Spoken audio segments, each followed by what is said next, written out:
This is Retro Sports Radio. Visit RetroSeasons.com for more sports history. Now, who can that be?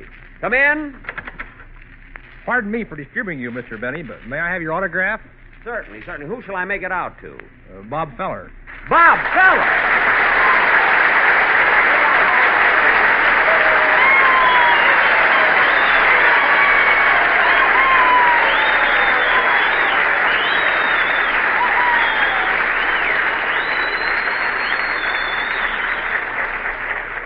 Bob Feller, it's certainly a pleasure having you drop in to see me.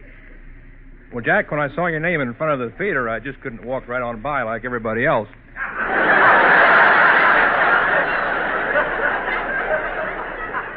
Oh, you mean you bought a ticket and saw my stage show? I sure did, Jack.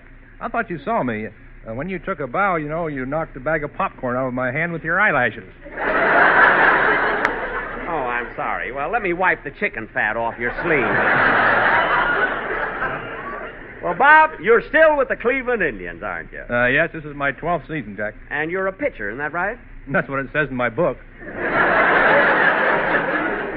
Well, yeah. You wrote a book, didn't you? How to Become a Pitcher. I read it. Maybe I should. No. Not after that game today.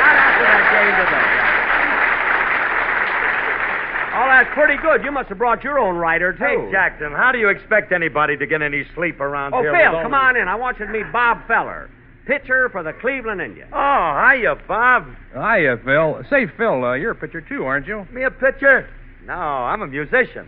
Didn't you see me leading the band? Oh, is that what you were doing?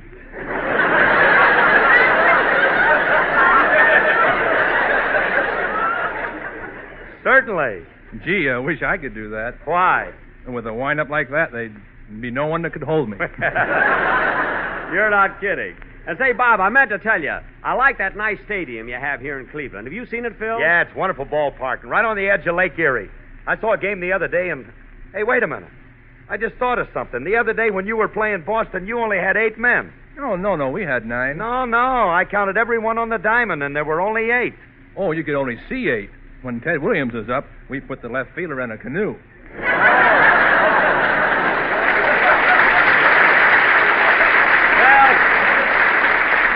That'll teach you to ask questions. Now, don't... Oh, Jack! I'm here, Don. Jack, I've got the quartet with me, and don't you think Wait a we ought minute, to Don. First, I want you to meet Bob Feller. Hello, Don. Well, I'm certainly glad to know you, Bob, and I'm particularly glad you're here because the quartet's going to do a number dedicated to the Cleveland Indians. Say, that'll be swell. And Don... Hey, wait a minute, Don. Why is your coat so wrinkled? Well, I was at the ball game Friday night. It rained, and they used my coat to cover the infield.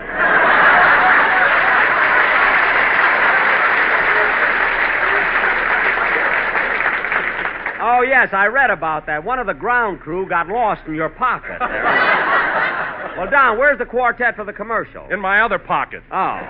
Well, bring them out. Oh, hello, fellas.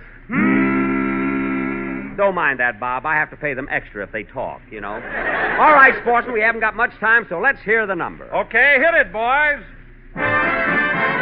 Take me out to the ball game. Take me out with the crowd. Buy me a package of Lucky Strikes. That's the cigarette everyone likes. So let's puff, puff, puff on a Lucky. Just remember the name. For it's 1, 2, 3 Lucky Strikes at the old ball game.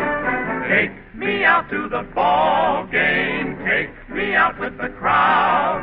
Young Bobby Feller, he pitched today. They made 2 home runs, but he won anyway. So let's run, run, run for a Lucky. When they're put out, it's a shame. For it's 1, 2, 3 Lucky Strikes at the old ball game. Wait a minute, boys. Wait a minute. Boys, don't dance. Not in front. Boys, stop dancing. Wait a minute, fellas. Wait a minute, boys. Wait a minute. Wait a minute!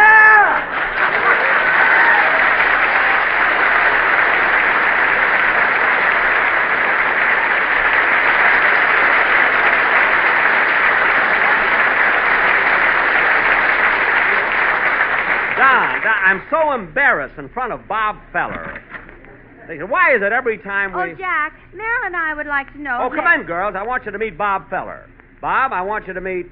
Bob, why are you staring at the girls like that? Well, if I had half the curves they've got, I could have beaten Boston. Very good, Bob. Very good. Bob, this is Mary Livingston, and this is Marilyn Maxwell. Hello, Bob. Hello, say, Mary, Yes, Bob. I feel as though I know you because I met your mother about 2 years ago. My mother, really? Yeah, she pitched against me in Plainfield. That's funny. I thought she was in the National League.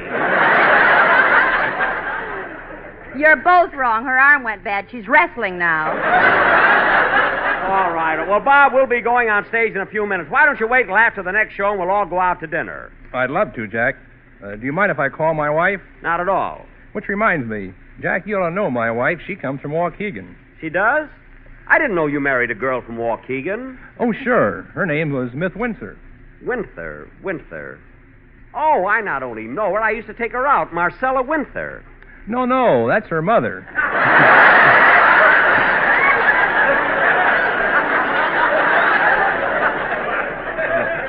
My wife's name is Virginia. Let me see, her mother. But it can't be. I remember carrying her books to school.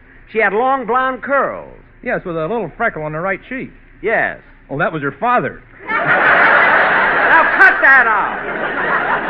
Say, Bob, I'd like to ask you a question. Isn't there some guy from radio and movies, some fella that's part owner of the Cleveland Indians? Yes, there is. Well, you know, I own the Waukegan Bloomer Girls, and I was just wondering if...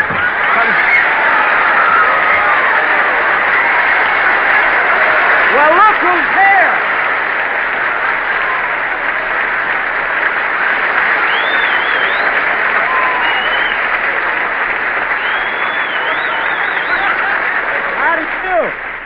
How do you do, ladies and gentlemen? This is Bob, back in his hometown of Cleveland to watch the Indians play Hope.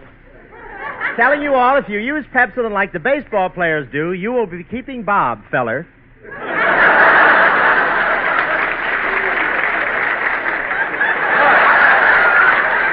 He did it today. At least say hello to me or Please, something. please. Well, here I am. I saw both games today. What a team here. You know, they don't have big league baseball in Hollywood, and I'll tell you why. It's tough sliding into second base with a bare midriff. Bob, this happens to be my Nothing program. for the tailor, please.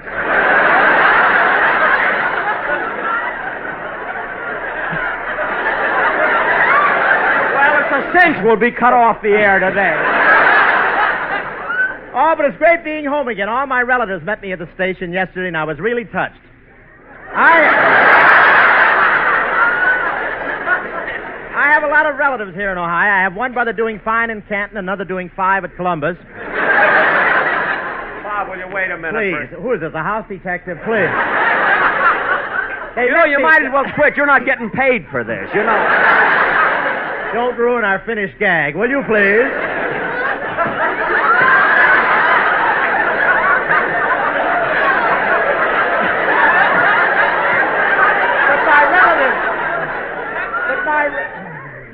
Wait a minute!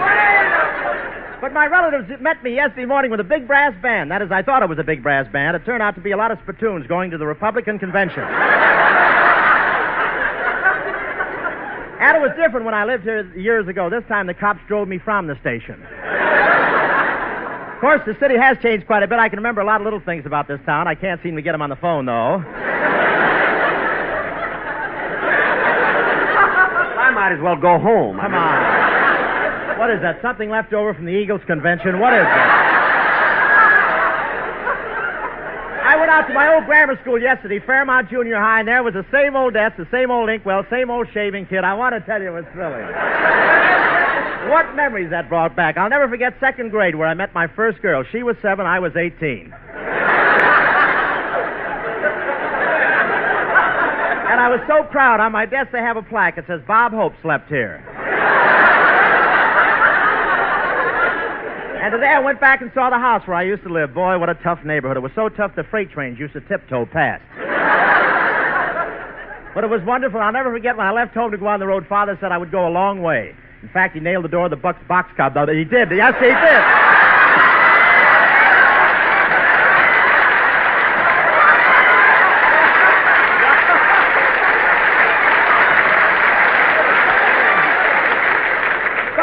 said I'd go a long way. In fact, he nailed the door of the box. I know, we heard it. We know the joke. We know the joke.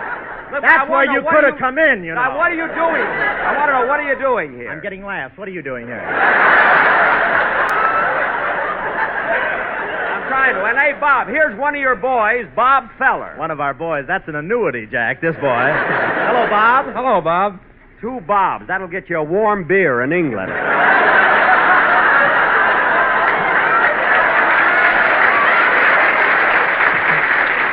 Thanks for letting me have that one joke.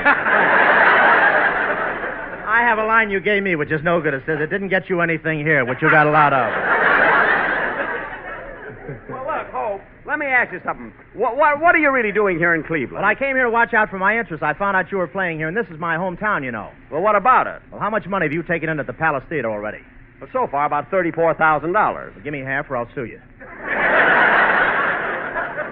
I don't muscle into Waukegan, you know.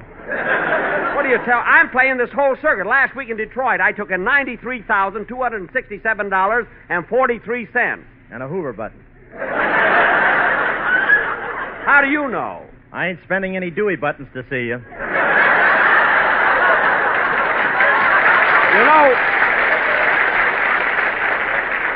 You know, Bob, you're cheaper than Fred Allen, and he's almost as cheap as I am. I'm telling you.